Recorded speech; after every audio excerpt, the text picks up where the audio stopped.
আজকে একটা নিরামিষী নতুন পদ্ধতিতে খাবার নিয়ে চলে এসেছি। প্রথমে কড়াই তেল দিয়ে সবেন বড়িগুলোকে ভেজে নিতে হবে হালকা করে। আমি প্রথমে এটাকে গরম জলে ভিজিয়ে রেখেছিলাম, তোমরা যদি পারো সেদ্ধ করে নেবে।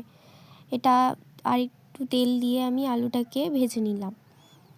ভেজে নেওয়ার পরে আমি এতে নুন দিলাম, হলুদ দিলাম, একটু ঝাল গুঁড়ো দিলাম, টক দই দিয়ে এটাকে মিক্স করে নিতে হবে। নেওয়ার পরে এটাকে রেখে দিতে হবে। আলুটাকে লাল লাল করে ভেজে নিতে হবে।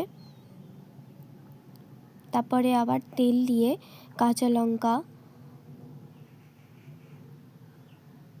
এটা হচ্ছে 5 রকম মশলা আছে ওর মধ্যে, জিরে, তারপরে হচ্ছে মিঠে, এগুলো, তারপরে আদা, টমেটো দিয়ে ওটাকে ভালো করে কষিয়ে নিতে হবে।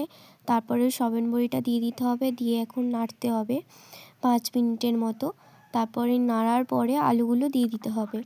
তারপরে ওটাকেও 5 মিনিট নাড়ার পরে জল দিয়ে আর কিছু একটা ঢাকা দিয়ে দেবে।